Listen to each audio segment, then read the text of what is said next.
Grill chicken খেতে পছন্দ করেন না এমন কাউকে কি খুঁজে পাওয়া যাবে মনে হয়? আমার মনে হয় না। গ্রিল চিকেন আমাদের অসম্ভব প্রিয় হলেও বিভিন্ন জটিলতার কথা ভেবেই আমরা কিন্তু এটা বাসায় তৈরি করতে ভয় পাই। আমি এখন চেষ্টা করব আপনাদের একদম পারফেক্টভাবে, ইনফ্যাক্ট রেস্টুরেন্টের চাইতেও অনেক ভালোভাবে বাসায় তৈরি করা শেখাতে। এবং তৈরি করব কিভাবে জানেন? কড়াইয়ের মধ্যে। আমি প্রথমেই একটু কাটাছেঁড়া করে আপনাদের দেখিয়ে দিচ্ছি। দেখেন আমার তৈরি করা গ্রিল চিকেনটা কত পারফেক্ট হয়েছে, কত সুন্দর কালার এসছে, এবং মাংসগুলো দেখেন ধরার সাথে সাথেই খুলে আসছে এবং কত জুসি। ভিডিওটা দেখে কি তৈরি করতে পারবেন না আমার মতো গ্রিল চিকেন? একবার চেষ্টাই করুন না। গ্রিল চিকেন করছি, অবভিয়াসলি মুরগির মাংস তো লাগবেই। তো একটা চামড়া ছাড়া আস্ত মুরগি নিয়েছি এবং মুরগির মাংসের যে মোটা মোটা অংশগুলো, বুকের মাংস, থাইয়ের মাংস, রানের মাংস, এগুলোকে একটু গভীরভাবে চিড়ে নিচ্ছি। চিড়ে নিলে হবে কি, ম্যারিনেশনের সময় মশলাগুলো এখানে খুব ভালোভাবে ঢুকবে এবং খাওয়ার সময় ভীষণ জুসি লাগবে। গ্রিলের মুরগি সবসময় 700 থেকে 900 গ্রামের মধ্যে নেওয়ার চেষ্টা করবেন। আমার মুরগিটার ওজন কাটাছেলা করার পরে আনুমানিক 900 গ্রাম ছিল। হয়ে গেছে, এটাকে এখন একপাশে রেখে মশলাটার প্রিপারেশনে চলে যাই। টক দই নিয়ে নিচ্ছি 1/4 কাপ। টক দইটা থেকে পানি ঝরানোর কোনো প্রয়োজন নেই, খুব ভালোভাবে ফেটে নিচ্ছি। ফেটে নিলে হবে কি, এই দলা দলা ভাবটা চলে যাবে এবং অন্যান্য মশলার সাথে মিক্স করতে খুব সুবিধা হবে। বাজারে পেঁয়াজের দাম যদিও একটু বেশি, তারপরও এখানে পেঁয়াজ বাটা লাগবে 1/4 কাপ। আদা বাটা নিয়ে নিলাম 1 টেবিল চামচ, রসুন বাটা 1 টেবিল চামচ, শুকনো মরিচের গুঁড়ি নিয়ে নিচ্ছি 1 চা চামচ, ধনে গুঁড়ি 1 চা চামচ, জিরা গুঁড়ি নিয়ে নিচ্ছি 1 চা চামচ। এটা কিন্তু সাধারণ জিরা, টেলে নেওয়া জিরার গুঁড়ি না। গরম মশলার গুঁড়ি নিয়ে নিচ্ছি 2 টেবিল চামচ।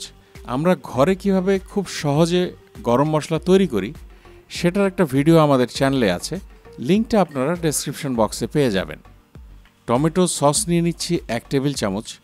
আপনারা চাইলে এর বদলে টমেটো কেচাপও দিতে পারেন। আনারস পেস্ট করে 1 টেবিল চামচ নিয়ে নিচ্ছি। এটা কিন্তু এই ম্যারিনেশনের ভীষণ ইম্পর্ট্যান্ট একটা পার্ট। সরিষা বাটা নিয়ে নিলাম 1 টেবিল চামচ, লবণ 1 চা চামচ।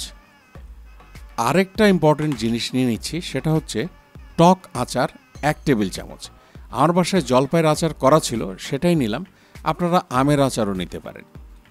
আর একটু খাবারের রং দিয়ে দিলাম সুন্দর লাগার জন্য, দিয়ে সব কিছু এখন খুব ভালোভাবে মিক্স করছি। দেখেন আমি যেটা করছি, জলপাইয়ের বিচি থেকে শাঁসগুলো খুব ভালোভাবে আলাদা করে নিলাম এবং শাঁসগুলোকে পেস্ট করে একসাথে সব কিছু মিক্স করছি।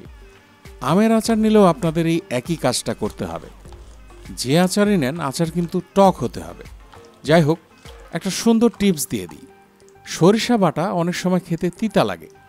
সরিষা বেটে নেওয়ার সময় সেখানে একটা কাঁচামরিচ দিয়ে দেবেন, তাহলে এই তিতা ভাবটা আর আসবে না।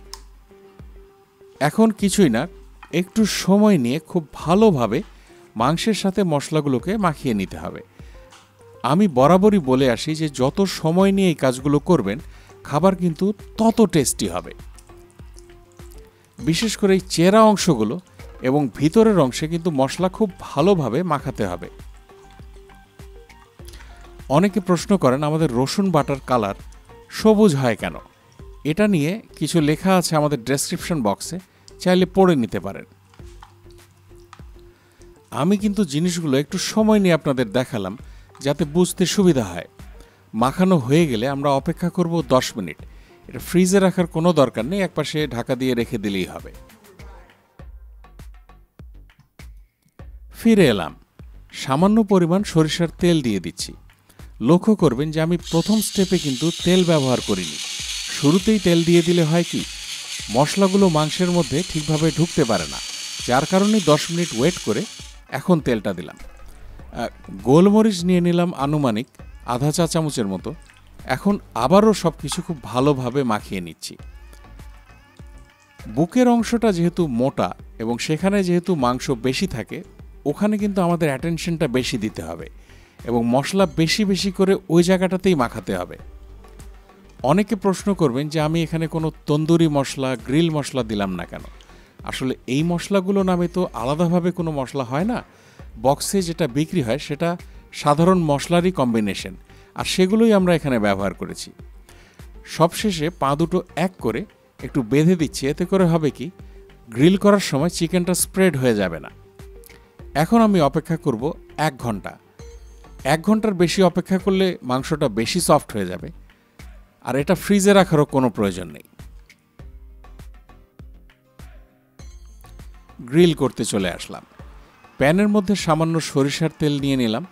খুব ভালো করে গরম করে চুলোর আঁচটা একদম লো করে দেব। দিয়ে এখানে মুরগিটা দিয়ে দিলাম।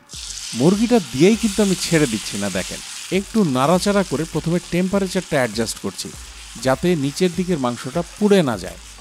আরেকটা ইম্পর্টেন্ট জিনিস হলো, মাংস থেকে যতদূর সম্ভব মশলা ছাড়িয়ে তারপরে প্যানে দিতে হবে, নাহলে কিন্তু মশলাগুলো শুরুতেই পুড়ে যাবে। আরও কি করছি দেখুন, আমি এখানে সামান্য পানি দিয়ে দিচ্ছি। পানিটা কেন দিলাম সেটা বলি। এই যে সামান্য পানিটা দিলাম, এই পানিটার কারণে নিচের দিকটা পুড়ে যাবে না, এবং এই পানিটা গরম হয়ে যে বাষ্পটা হবে সেটা দিয়ে কিন্তু আমার মাংসটা স্টেবল হবে, মানে নরম ভাবটা চলে যাবে। পানি আলটিমেটলি মাংস থেকেই বের হবে যেহেতু ম্যারিনেট করা ছিল, কিন্তু পানিটা যতক্ষণে বের হবে ততক্ষণে কিন্তু আমার মুরগিটা নিচে পুড়ে যাবে। সেই পোড়াটা ঠেকানোর জন্যই এই কাজটা করা। আর আমি কিন্তু এখানে তরকারি রান্না করতে আসিনি, না হলে ম্যারিনেশনের সব মশলা দিয়ে রান্না বসিয়ে দিতে পারতাম। আমাদের টার্গেট হচ্ছে আমরা মুরগিটার মধ্যে একটা ঝলসানো ভাব নিয়ে আসবো, একটা পোড়া পোড়া টেক্সচার নিয়ে আসবো। সেজন্যই কিন্তু একবারে ম্যারিনেশনের সব মশলা দেওয়া যাবে না। দেখেন অলরেডি কিন্তু ভালোই পানি বের হয়েছে এবং আরও পানি বের হবে এর মধ্যে। তো আমরা সাদা অংশগুলোতে বারবার মশলা মাখিয়ে দেব এবং উল্টে পাল্টে এটাকে তৈরি করব। চুলোর আঁচ একদম লো আছে। কেন আছে বলি, গ্রিলে যখন আমরা গ্রিল করি নিয়মটা হচ্ছে প্রথমে 120 থেকে 150 ডিগ্রি সেলসিয়াসে অন্তত 10 মিনিট গ্রিল করবেন, তাতে মাংসটা স্টেবল হবে। এরপরে টেম্পারেচার কমিয়ে 60 থেকে 80 ডিগ্রি করবেন এবং সেখানেও আবার 20 থেকে 25 মিনিট গ্রিল করতে হবে।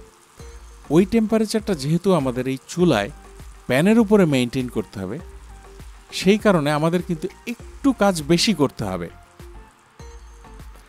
আর চুলার উপরে অবভিয়াসলি আপনারা জানেন যে টেম্পারেচার মেইনটেইন করা কিন্তু একটু কষ্টকর। সেজন্য আমরা বারবার করব কি, উল্টে পাল্টে দেবো যাতে চট করে পুড়ে না যায়। খুব ধৈর্য নিয়ে করতে হবে এবং পুরো প্রসেসটাতে আপনাদের সময় লাগবে আনুমানিক 30 থেকে 35 মিনিট। আমি একটা পাশ করে উল্টাচ্ছি, একটু মশলা লাগিয়ে দিচ্ছি, আবার ঢাকা দিয়ে দিচ্ছি। এভাবে কিন্তু প্রসেসটা করতে হবে।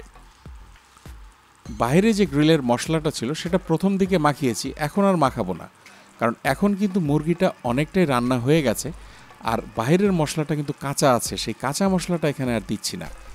এই প্যানের মধ্যে যে মশলাটুকু আছে সেটাই বারবার মাখিয়ে দিচ্ছি। এই বিষয়টাও কিন্তু ইম্পর্টেন্ট, আপনারা লক্ষ্য রাখবেন, কাঁচা মশলা কিন্তু এই পর্যায়ে আর দেয়া যাবে না।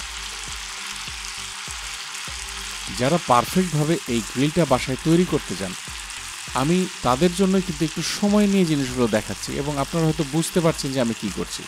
দেখেন বুকের পাশটা প্রথমে নিচের দিকে দিয়েছিলাম, তারপরও কত সুন্দর আছে, পুড়ে যায়নি। শুধু এই টিপসগুলো ফলো করবেন, আপনারাও কিন্তু পারফেক্ট গ্রিল চিকেন বাসায় তৈরি করতে পারবেন। আমি চিকেনটা হয়ে গেছে সরিয়ে নিলাম। এখন দেখেন যে কাঁচা মশলাগুলো ছিল সেগুলো এই প্যানে দিয়ে এই মিনিট 3 কষিয়ে নিচ্ছি। এটা তো আমরা গ্রিলের সাথে সার্ভ করব, কারণ এই মশলাটা ভীষণ টেস্টি। এই মশলাটা দিয়ে নান রুটি, পরোটা, রুটি যেটাই হোক খেতে কিন্তু অসাধারণ লাগে। তাই এই মশলাটা আমরা কষিয়ে নিলাম, পরিবেশন করে দিলাম। গ্রিল চিকেন কে কিভাবে খাবেন এটা একেবারেই আপনাদের অভিরুচি, এটা নতুন করে আমার শেখানোর কিছু নেই। আমার গ্রিল চিকেন ভীষণ পছন্দ বসনিয়ান পরোটার সাথে। বসনিয়ান পরোটা যদি আপনারা ঘরে তৈরি করতে চান সেটার ভিডিও লিংক আমাদের ডেসক্রিপশন বক্স থেকে নিয়ে নিতে পারেন। আশা করছি আমার এই রেসিপি ফলো করে আপনারা বাসায় পারফেক্ট গ্রিল চিকেন তৈরি করতে পারবেন এবং আমার বিশ্বাস যে যে কোনো হোটেল থেকে আপনাদের তৈরি করা গ্রিল চিকেনের টেস্ট অনেক অনেক গুণ বেশি হবে। সবাই ভালো থাকবেন, আমাদের জন্য দোয়া করবেন। ভিডিওটি দেখার জন্য সবাইকে অসংখ্য অসংখ্য ধন্যবাদ।